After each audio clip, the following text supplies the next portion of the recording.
araw mo itong damit, anay? Sabi mo, Ugay. 4 na araw na to. Ha?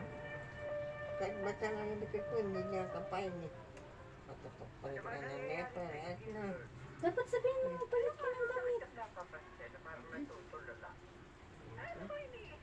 Umi-strict ka nga. Huwag mo iuyon yung katawan mo sa akin. Dapat ganito mo yun.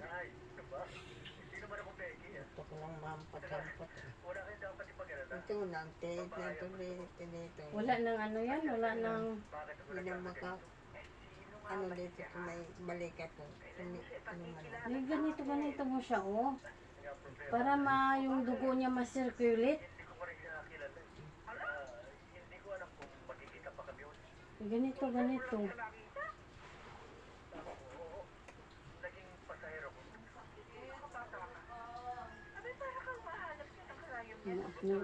Normal kasi yung manugang dyan isa. Mali.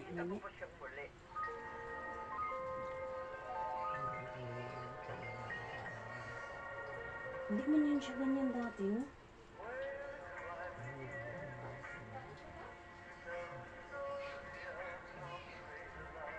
Kung ano pangit sa mukha niya, ganun kapangit. Wala na nga wifi siya. Ganyan na tayo.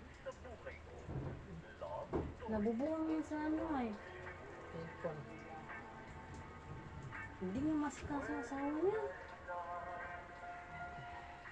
Nanti pa nga naluluto yung tanda na mahanap ng may kulay. Ang ano niya, pag isahin na lang siya.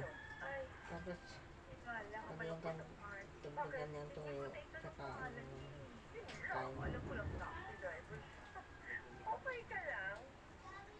Hindi kaya yun siya ganyan dati. Hindi kaya yung tumanda, bumangit lalo. Ano na yung mga dalagang ano niya na yan? Nagawa mong ibuka yung kita mo, pero hindi mo nagawang ibuka yung bibig mo para itanong kung anong pangalan niya? Ay, bayo. Ha? Bakit?